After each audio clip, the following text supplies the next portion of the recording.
Suara Jatim Pos, informasi dalam genggaman. Malam hari ini kita akan berbicara agak sedikit serius, cuma karena suasana di Kota Batu juga dingin, kita akan bingkai dengan obrolan yang hangat. Walaupun kalau berbicara dengan dua narasumber ini, sebenarnya hati ingin menangis gitu ya. Suara Jatim Pos sebagai barometer inspirasi informasi di Jawa Timur, kali ini berhasil mendatangkan dua di antara sekian banyak korban kasus dugaan pelecehan seksual, kekerasan fisik, dan juga eksploitasi ekonomi yang sempat booming ya 6 bulan yang lalu.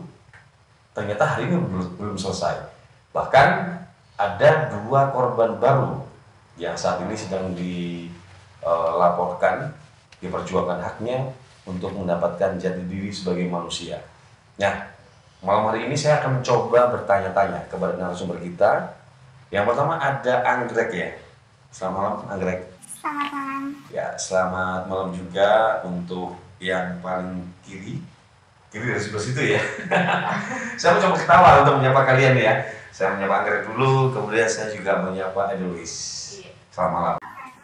Oke, Anggrek, Edelweiss, malam hari ini saya ingin berbicara dengan kalian itu bukan dalam konteks ingin menguak luka lama ya, karena itu sakit gitu kan. Cuma melihat dari talk show kalian bersama Bang Hotman Paris di Hotman Paris Show saat itu, kemudian juga kemarin dari Komnas Anak dan Perempuan dari Bang Aris Merdeka Sirait menunjukkan pengakuan kalian tentang apa yang dialami oleh kalian selama bertahun-tahun di sana. Itu membuat kami dari Suara Jatim Pos tergerak untuk mengawal kasus ini ada korban baru lagi gitu ya. Nah, saya ke Anggrek dulu.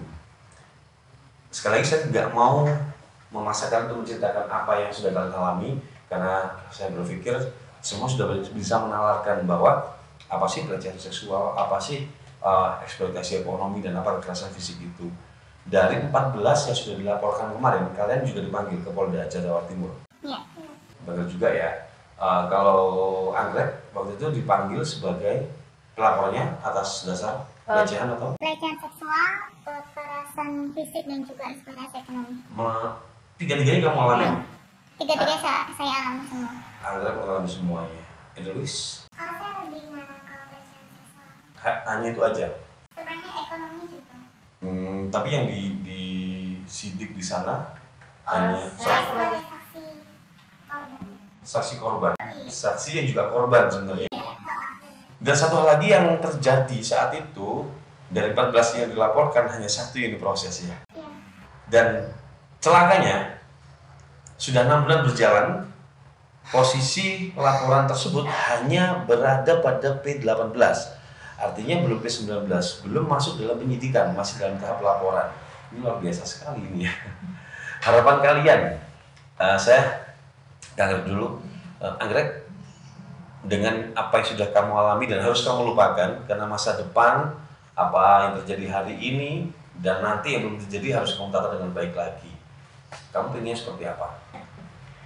Yang sebenarnya apa ya, jujur saya tuh merasa sangat sedih ya khususnya, dan saya juga trauma dengan berbagai macam hal yang saya alami. Khususnya saya mendapatkan perlakuan yang tidak baik dari dulu itu kan sebagai seorang mentor ya, yang saya juga bisa contoh, saya kagumi ternyata posisinya melakukan pelecehan itu, dan saya betul-betul apa ya, seperti kayak trauma sekali gitu. Dan buat saya sendiri jujur, saya tuh untuk mengungkap ini sebenarnya saya ada rasa takut seperti itu. Saya takut sekali, apalagi kan apa yang saya punya gitu, dan saya nggak punya apa-apa. Maksudnya saya punya keyakinan bahwa hal ini bisa pasti tertuntaskan seperti itu. Karena saya juga tidak mau kejadian ini terulang lagi kepada adik-adik saya yang lain yang masih bersekolah di sana seperti itu. Karena bagi saya sebagai korban sendiri itu sangat menyakitkan gitu, dan traumanya nggak hilang sampai dengan hari ini. Iya, nggak hilang gitu. Jadi kalau saya teringat itu saya apa ya, kayak saya jadi minder, kemudian saya tuh takut. Sekarang itu posisinya saya berjumpa dengan siapapun tuh jadi kayak rasa takut seperti itu. Termasuk dengan saya.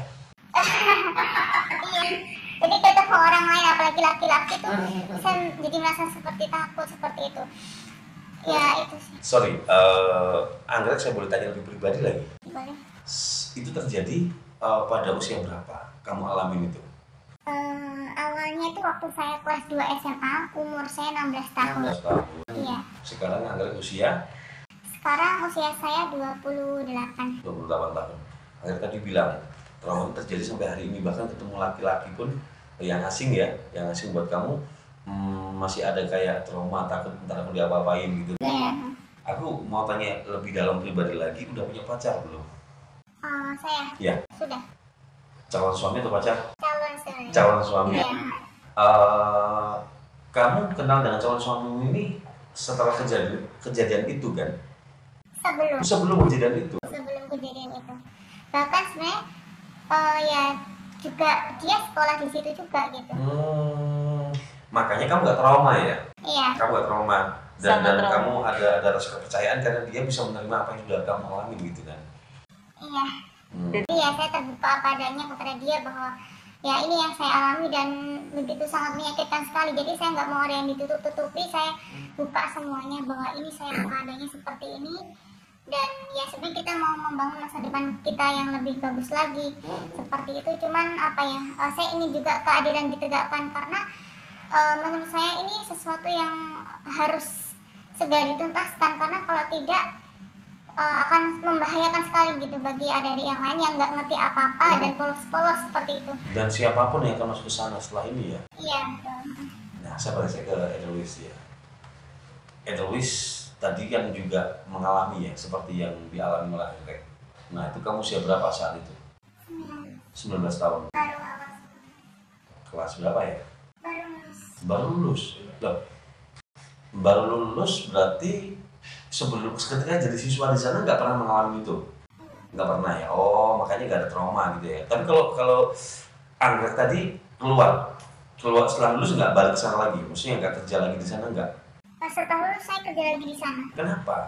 Jadi posisinya begini mas, saya itu kan kami yang di sana itu tergolong dari anak-anak yatim piatu dan kurang mampu.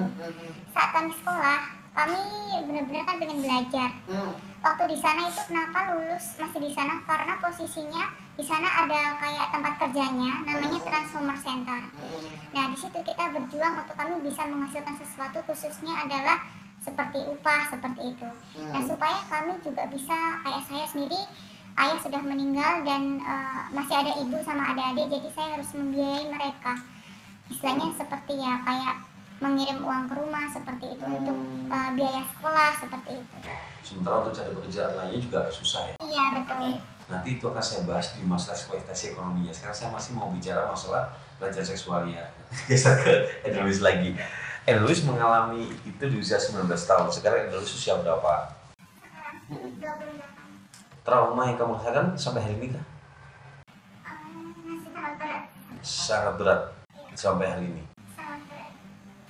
Sama pertanyaannya, udah punya calon suami atau masih sekadar pacar? Enggak mau mengenal laki-laki.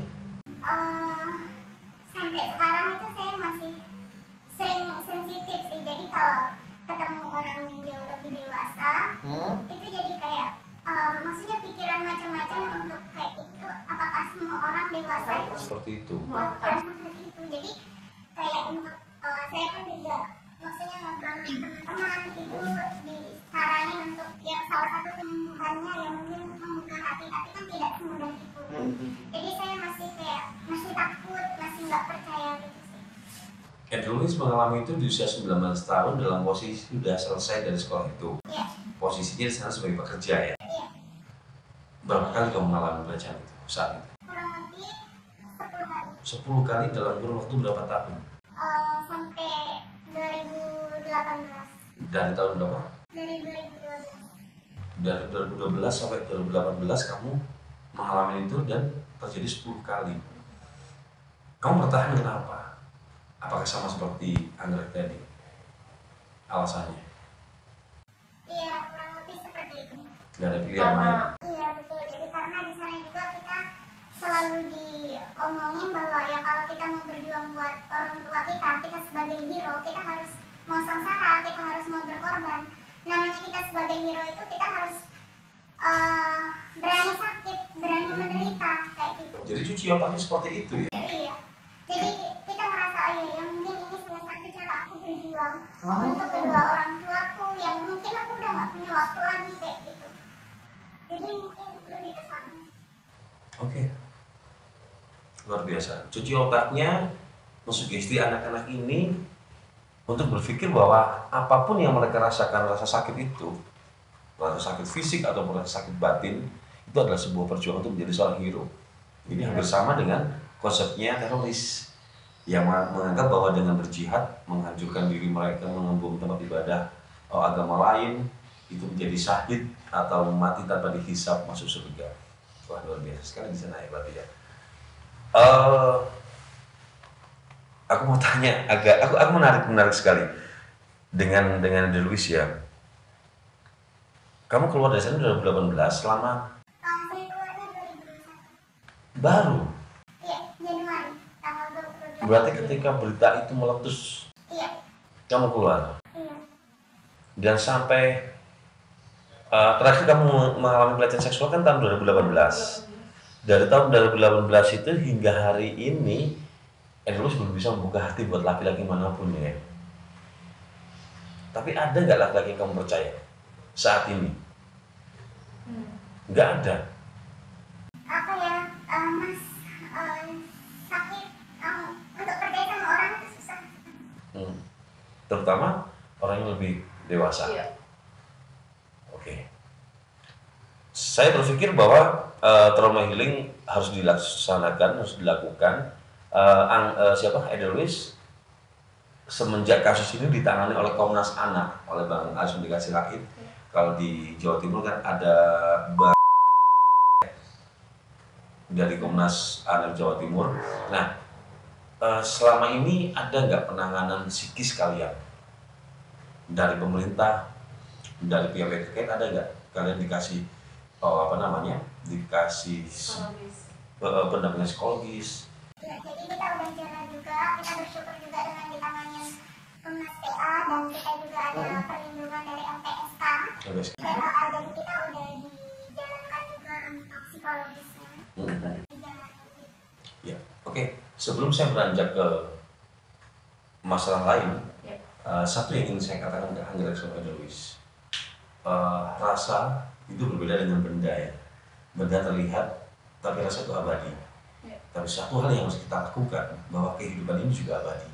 Kita harus pilih kenangan atau masa depan. Dan saya ingin memberikan sesuatu terhadap Deluis. Kalau kamu berpikir bahwa dengan kamu merasakan sakit itu untuk membahagiakan orang tua yang ada di rumah, ayah masih ada? Ibu masih ada? Adik berapa? Saya nggak tahu. Sama terakhir, kamu ingin berjuang untuk apa sih bagi orang tua? Kamu ingin orang tuamu seperti apa?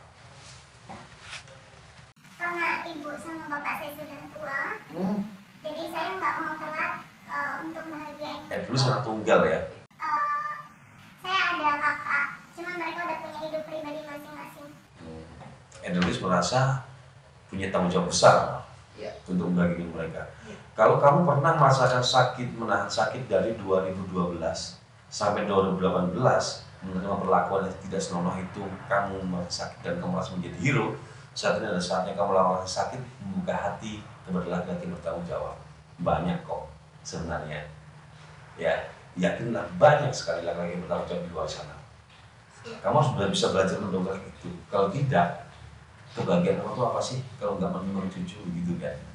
Nah, kita bergeser lagi ke kekerasan fisik. Ini luar biasa. Sebuah sekolah yang digadang-gadang sebagai sekolah yang inspiratif, sekolah yang luar biasa, menciptakan kader-kader wirausahawan yang diharapkan sukses ya, bisa membangun bangsa ini. Ternyata di sana seperti itu. Kekerasan fisik semacam apa sih yang pernah dialami Anggrek? Kalau kekerasan fisik yang saya alami itu sangat banyak ya. Jadi si mentor ini posisinya kan. Mentor ini si JE. Iya, mentor ini si JE. Yang pendiri ini ya. Iya betul. Jadi posisinya itu J itu benar-benar kayak apa ya? Jadi istilahnya J itu mendidik, omongannya sih mendidik. Jadi kalau kita itu berbuat salah atau melakukan hal-hal yang tidak berkenan oleh JE itu seperti ditempeleng, seperti di. Kamu perempuan, kamu ditempeleng? Sangat sering kalau saya. Di bagian mana? Di sini, di bagian kepala.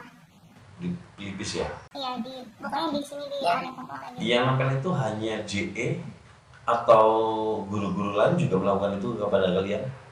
Selain JE ada lagi ketua yayasan. Dari guru nggak? Dari guru tidak pernah kalau ke saya. Atau budaya tegas yang cenderung kasar itu apakah memang terjadi di sana? Iya betul. Jadi kalau yang saya alami sendiri, saya sering sekali dipukul oleh JE dan juga ketua yayasan itu, Kak. Tapi kalau untuk pembina atau guru-guru di sana itu saya melihatnya langsung tuh kepada adik saya yang lainnya. Oh gitu. Enggak, kesalahan kamu apa? Sampai harus menggampar seorang perempuan dan itu anaknya loh. Sebenarnya itu kesalahannya itu adalah kesalahan yang kecil sih, maksudnya kesalahan dalam pekerjaan. Contohnya misalnya diminta untuk melakukan pekerjaan A, tapi tidak sesuai dengan harapan. Nah, kemudian atau telat dalam berkumpul seperti itu. Nah, itu sebenarnya kalau misalnya dengan teguran ataupun teguran keras saja, kita sebenarnya nggak masalah. Tapi kalau misalnya itu cara mendidiknya adalah dikit-dikit dipukul, karena bagi mereka ketegasan yang benar-benar bagus itu adalah dengan pukulan.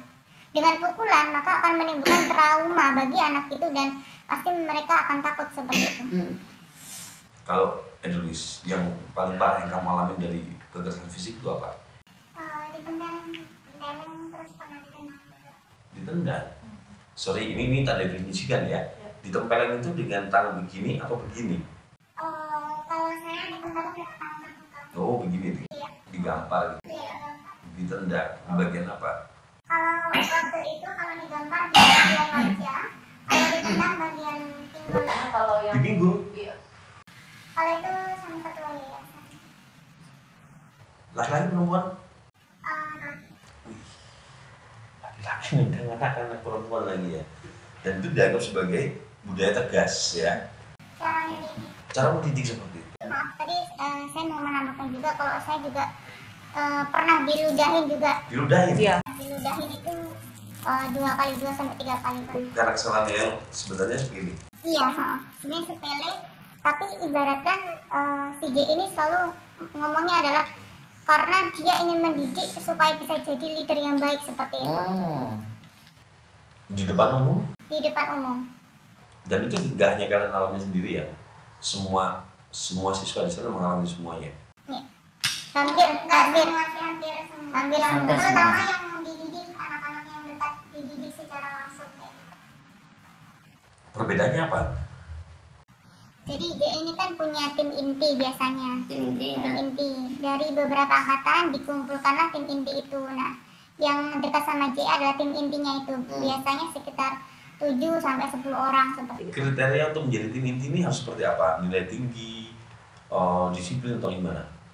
Itu JE sih yang bisa memutuskan itu. Oh. Iya, jadi kalau misalnya dibilang pintar atau mau dibilang cerdas atau bagaimana, kita sendiri juga. Itu sudah nggak suka ya. Bisa jadi juga karena tim inti dibentuk karena JE suka, dia cantik, dia apa, ya, bisa tujuh itu dilecehkan, bisa jadi. Bisa jadi seperti itu. Oke, cukup di kekerasannya. Sekarang saya mau bicara masalah eksploitasi ekonomi. Edwis merasakan eksploitasi ekonomi? Iya. Merasakan? Iya. Agak juga. Iya. Saya mau bertanya, di sana kalian kan sebenarnya akadnya untuk belajar, Iya. ya kan? Iya. Aku mau tanya, dalam 1 minggu materi pembelajaran yang kalian terima itu lebih banyak kalian harus bekerja, menjamu tamu-tamu yang datang kunjungan ke sana atau belajar? Dari saya, kan ibaratkan saya ini kan kalau sejak kelas 2 SMA, saya itu sangat jarang sekali untuk sekolah. Karena di sana itu waktu saya kelas 2 SMA itu sibuk untuk memulai ataupun membangun yang namanya kampung kit. Jadi usaha untuk adik-adik yang ada di sana. Itu tim atau kamu pribadi? Tim. Bahkan seangkatan itu juga. Jadi teman seangkatan saya juga terlibat di situ karena kan harus gotong royong. Artinya satu angkatan kalian juga minim mendapatkan pelajaran. Iya, hampir semuanya seperti itu. Lalu bagaimana ketika ada ujian nasional? Kan pasti ada ujian nasional juga toh. Terus bagaimana cara kalian mengejar itu gitu loh? Saya juga, itu dia yang menjadi kesusahan di kami juga. Karena kan posisinya kita diminta untuk benar-benar harus nilainya bagus, tapi juga kita ternyata pada kenyataannya tidak setiap hari kita sekolah gitu. Bahkan kalau saya sendiri sering diajak meeting sampai subuh gitu. Memang tidak setiap hari, tapi sering meeting subuh dan besoknya harus tetap sekolah. Kalau kita besoknya nggak ada di sekolah itu pasti kena hajar di situ. Dan alasannya tetap bahwa ini adalah perjuangan gitu ya. Iya. Menderita dulu karena kita harus soro, harus sakit gitu ya baru kita bisa sukses. Iya. Seperti itu alasannya. Kalau dulu di awal-awal kita dibilangnya kita mulai startnya lebih awal, jadi kita suksesnya bisa jauh lebih cepat. Di awal, Padahal sukses enggaknya kan tentukan Tuhan ya, Iya. bukan manusia ya. Kita hanya bisa berencana. Iya. Oke, aku boleh tahu nggak? Kalian digaji nggak sih di sana dengan bekerja yang seperti kuda itu? sebenarnya kalau digaji, anak-anak sekolah itu tidak mendapatkan gaji. Yang mendapatkan gaji itu ataupun upah itu adalah yang sudah lulus dari sekolah itu. Jadi ibaratkan di sana itu bekerja di sana. Nah gajinya berapa? Nah gajinya itu berbeda-beda. Karena waktu saya setelah lulus pun gajinya masih kecil. Berapa? Ya sekitar 600-an seperti itu. 600.000 itu Itu tahun berapa? Di awal-awal setelah lulus SMA. Tahun 2011-an. Padahal Kota Batu nggak segitu loh Iya. UML-nya ya. Cuman kemudian seiring berjalannya waktu dari tahun ke tahun semakin bertambah seperti itu. Cukupkah untuk ngirim orang tua di kampung seperti yang kamu katakan tadi? Ya, uang segitu. Nggak cukup. Itu per bulan kan? Iya. 600.000. Kamu juga digaji 600.000. Di awal yang lebih sedikit. Terakhir gajinya berapa di sana? Kamu menerima gaji tertinggi berapa, Greg?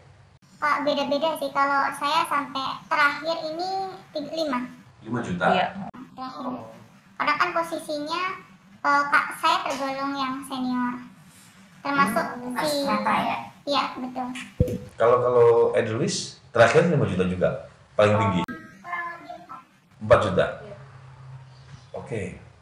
Jadi selama kalian dipaksa untuk memikirkan sebuah usaha, apa tadi kamu kids ya? Iya. Itu kalian masih dalam posisi sebagai pelajar kan? Iya. Di sana itu hanya nggak dapat gaji apa-apa ya? Nggak dapat. Nggak dapat. Iya. Tapi untuk biaya sekolah kan nggak ada biaya memang di sana ya? Nggak ada. Makan ditanggung sana. Makan di tanggung sana. Menurut kalian layak nggak makanan di sana? Kalau untuk makan Layak.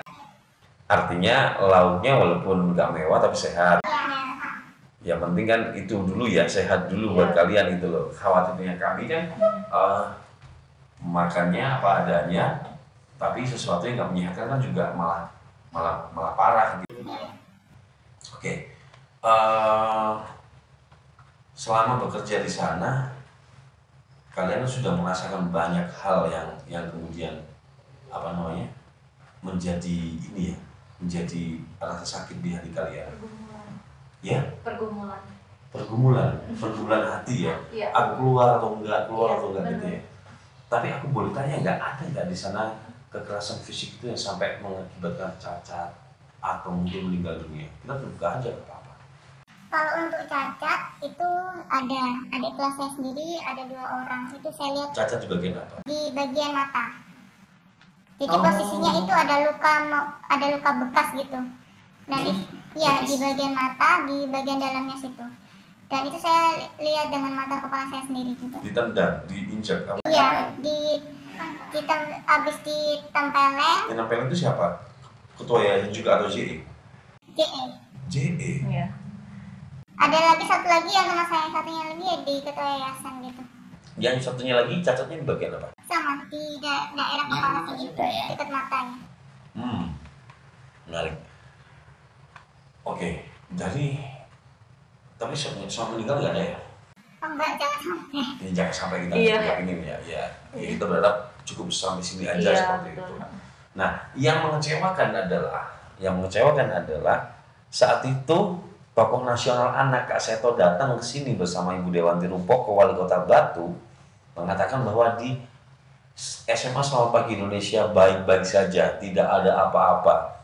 Yang perlu kita luruskan adalah begini, oke, sekolah itu memang banyak membesarkan anak-anak ya. Sejak angkatan awal 2007 memang banyak melahirkan anak-anak muda yang visioner, anak-anak muda yang kreatif, anak-anak muda yang entrepreneurship. Tetapi satu hal, ada hak kemanusiaan yang harus kita pertanyakan dan kita perjuangkan di sana. Ya, seperti yang diceritakan oleh Anggrek dan juga Edelweiss, mereka mengatakan bahwa dengan sugesti ini adalah sebuah perjuangan untuk menjadi sukses, mereka harus menerima apapun, bahkan pelecehan seksual. Pesan kalian kepada seluruh masyarakat Indonesia deh. Hari ini JE belum menjadi, dia udah ditetapkan sebagai tersangka, tapi belum diadili.